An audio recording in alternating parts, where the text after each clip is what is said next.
हो सांगतो ठीक आहे मी चेक करतो आणि सांगतो. याला बाबा पण ना, मी ना बाबांचे 50 लाख इन्व्हेस्ट केलेले, आता त्यांना ना ते 48 लाख दिसतात आणि त्यातून त्यांची एसडब्ल्यूपी चालू होती. आता ते म्हणतात की जर अमाऊंट कमी झाली तर माझी एसडब्ल्यूपी बंद करून टाक. काय करू तेच कळत नाहीये. अरे माझी आई पण तेच बोलते, पैसे कमी होतात तर एसडब्ल्यूपी बंद कर. एसडब्ल्यूपी बंद केली तर त्यांचा मंथली एक्सपेन्स आपण कसा काढायचा?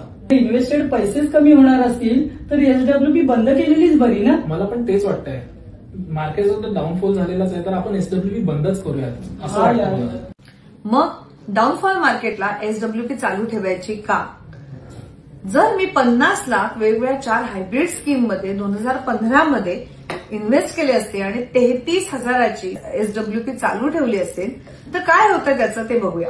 जर या चार्टमध्ये पाहिलं तर जिकडे लाल रंगाचा बार आहे तिकडे जवळजवळ मार्केट 15% पडलंय आणि हे पिंक कलरचे जिकडे बार आहेत तिकडे मार्केट 10% पडलंय.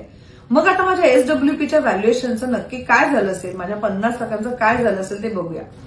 जर तुम्ही पाहिलं तर अनेकदा व्हॅल्युएशन 50 लाखाचं 41 लाख झालंय, 39 लाख झालंय. मात्र हे करत मी एसडब्ल्यूपी चालूच ठेवलीय. मग 2025 मध्ये आज माझ्या 50 लाखाचं काय झालं असेल बरं? मी एसडब्ल्यूपी 33,000 काढते, माझं व्हॅल्युएशन 30 लाख 39 लाख असंही झालंय.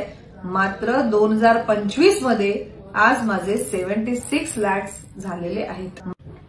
तुम्ही आता पाहिलंच असेल की 50 लाख इन्व्हेस्ट केलेत, जवळजवळ 40 लाख मी या 10 वर्षात विड्रॉ केले, 33,000 दर महिना असेल आणि तरी सुद्धा 2025 मध्ये म्हणजे 10 वर्षांनी माझा कॉर्पस झालाय जवळजवळ 76 लाख. आता हे सगळं पाहिल्यावर सुद्धा तुम्ही जर म्हणणार असाल मार्केट डाऊनफॉल मध्ये एसडब्ल्यूपी बंद करू की चालू ठेवू, मुद्दलच कमी होणार असेल तर एसडब्ल्यूपी बंद केलेलीच बरी ना. तर आम्ही म्हणतो कळतंय पण वळत नाही.